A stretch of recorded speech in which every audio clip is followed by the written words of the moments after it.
Leonela, I am responding to your paper 2, which is about transgender issues. I think I've watched every documentary that exists on this subject, so I'm into it. Okay. And going back to write your field, thinking about medicine and thinking about medicine, obviously this is connected to that. Okay, I just want to make sure I was looking at it through that lens, because that's where you're coming from. Okay, controversies have impacted every aspect of life, whether it's something that affects us personally or something that is far from any relation to us. It all eventually affects us through another individual. The topic of transitioning from gender to gender is still a bit sensitive to talk about, but fascinating at the same time. Well, I think so. A popular topic that is very controversial for the reason being that there are a lot of mixed emotions about going from the gender given at birth.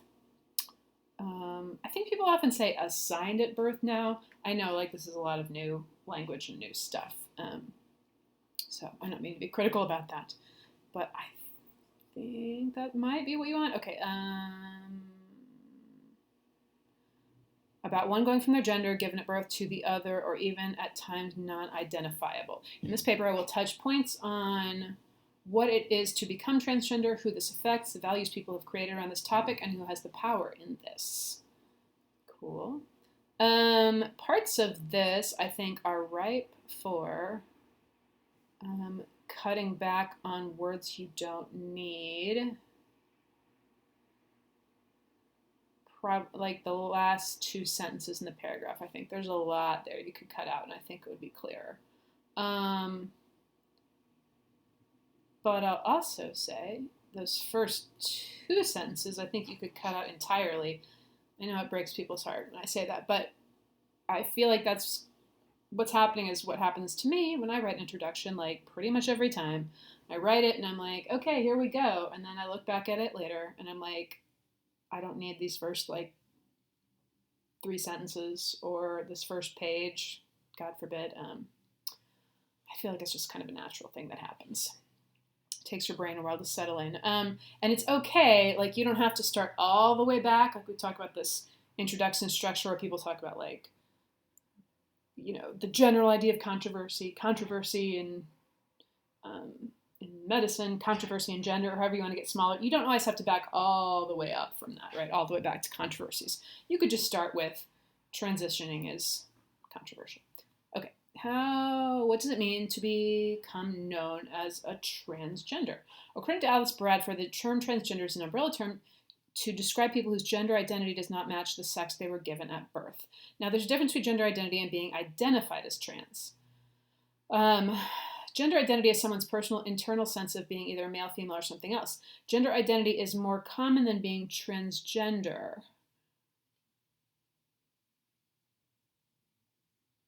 So I think you mean, when you say gender identity, okay, if gender identity is more common than being transgender, I think by gender identity you mean having an issue with your gender identity.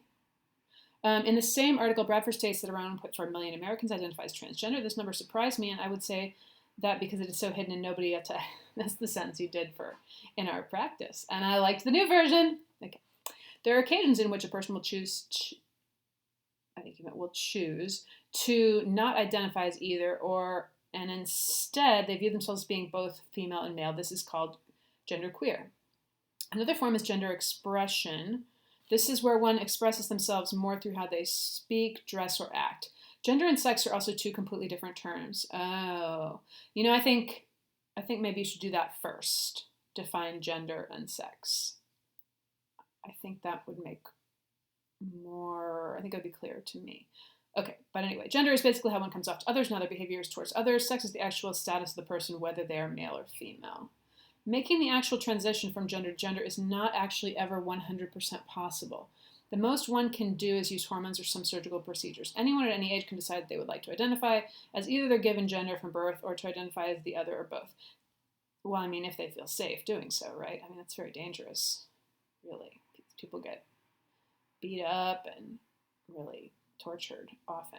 Typically, they will reserve any genital surgeries to those above the age of 18. Pronouns will change along with their according gender. In these steps, they will have to change any and all legal documents.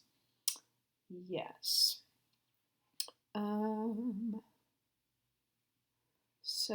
a couple smaller things. When you want to emphasize a word like you wanted to emphasize identified, I would say in a formal paper, you would use italics for that. So make it like lowercase and then choose the I to make it italics.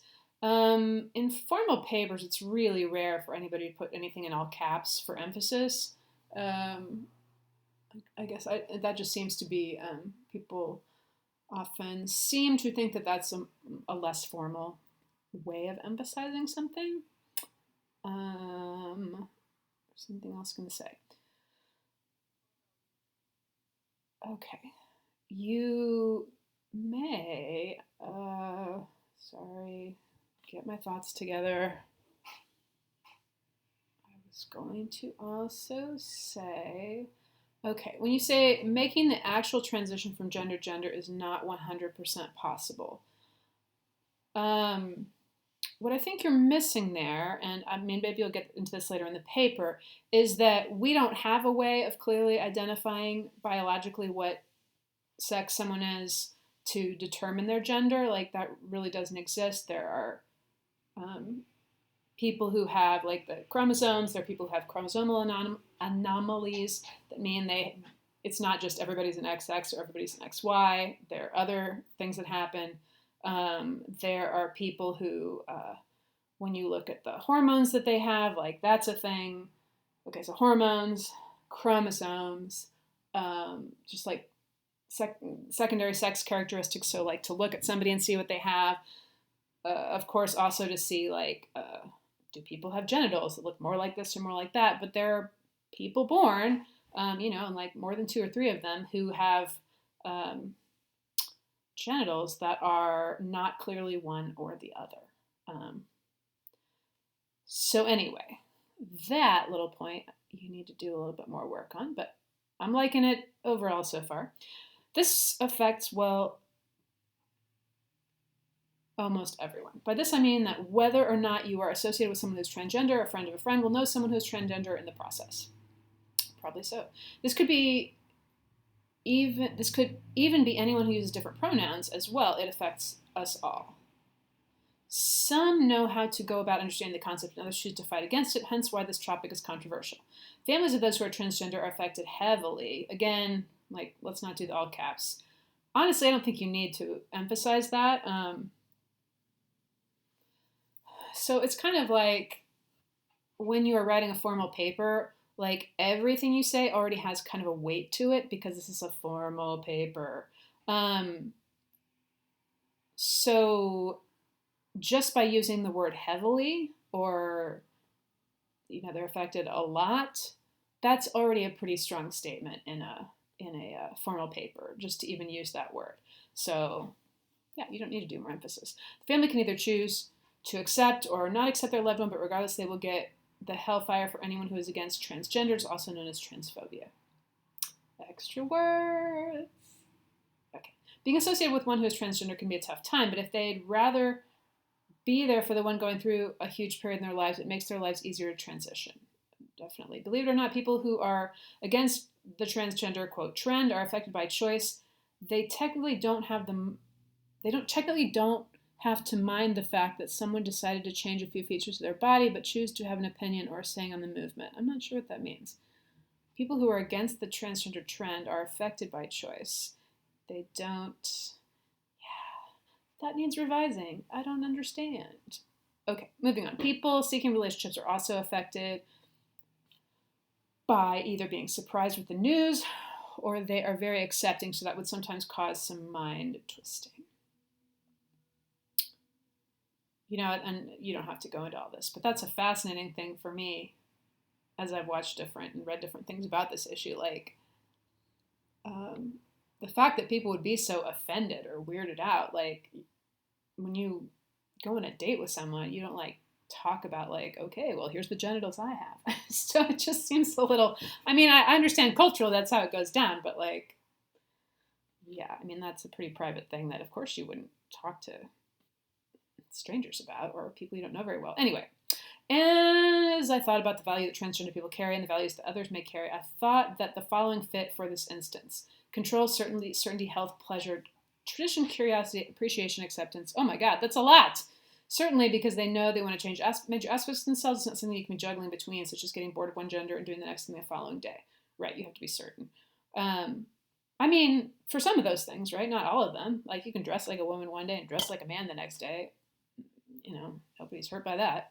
But yeah, with a lot of the other stuff.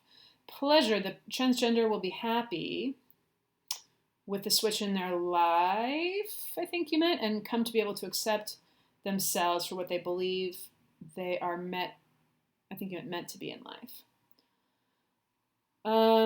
So a little word usage thing around transgender. I think the way you want to describe this person you're talking about is a person who identifies as transgender or a person who is transgender. Those are the two constructions that I've heard from people who identify as transgender. See what I did there? So clever. Sorry. Health, I thought tied into them because it's something that affects their mental and physical health. Curiosity and freedom can relate to each other because they are wondering. Okay, so this paragraph is about the values. I thought about the values, transgender the values others may carry. I thought the following fit. Okay, yeah, you need to be more specific about what this list is going to be. And although I haven't read the whole thing, I'm guessing you probably should really cut down your list. That's a lot of different ones to talk about. But maybe combining some of them. Curiosity and freedom. Sorry, can relate to each other because they're wondering what they can explore in life and have the freedom to achieve a dream of goal, which could bring the value of being very passionate. For the community and family, they create tradition, appreciation, acceptance, and religion. They create tradition. I was feeling like, I thought you were going to say that they go against tradition because this hasn't been a traditional role that we've accepted in the United States in the last couple hundred years at least. For those who learn to work with and understand, so I think you want to say, for those who learn to work with and understand people who are transgender, they learn to accept and acknowledge the ways of them and to respect the choices they've decided to make. Extra words. You were so good at fixing those extra words. You can fix them a couple places in here. Sorry. Time check. Okay, we're good. Those who will prevent. Okay, but those who are against transgender people, they prevent acceptance and replace it with tradition and religion. I would say they replace it, but I think they really value tradition. Okay, they will preach about how this goes against our morals and it's not what our God had implemented in this world, mainly how it's not, quote, normal. I use the quotations to censor the actual feeling that some may have about those who are wanting to transition or who already have. Okay. In this case, in what case? Okay, that was paragraph about values. This is a paragraph about power. Okay. So some other transition there I think you need. Because I'm like, oh, we're talking about a different case? Okay, the people who have the power would most likely be the doctors and the ones who made the actual surgery possible. They can easily deny the person a procedure just as easy as they can make it possible to switch genders. Yeah. They're not obligated to make a male, female, or female, male. I mean, debatable. Like, somebody would be like, it's your, to save someone's life. And there are plenty of people who said, I'm going to commit suicide. I'm so depressed if I don't get it. But I know what you mean. They are not forced to prescribe hormones to alter their bodies, estrogen and testosterone. The people who are transitioning the genders also carry power over their bodies and mind. Whether or not they get the procedures done, they have the power to decide if or when they will begin to transition. Sometimes, if they have a family who's not going to kick them out of the house for doing it, sometimes if they have medical insurance, sometimes if they live in a place where they can get to and afford to get to that place, bigger city that where this kind of surgery happens. If you were to weigh who has the most power, that would definitely be the doctors, and following would be the government. The government has the utmost power. They could have kept the movement illegal. Without their permission in the first place, transitioning would have been a crime or not permissible in medical practice. So maybe the government does rule over doctors in this case. That's a fair thing to point out. Okay, we're going to need a second video.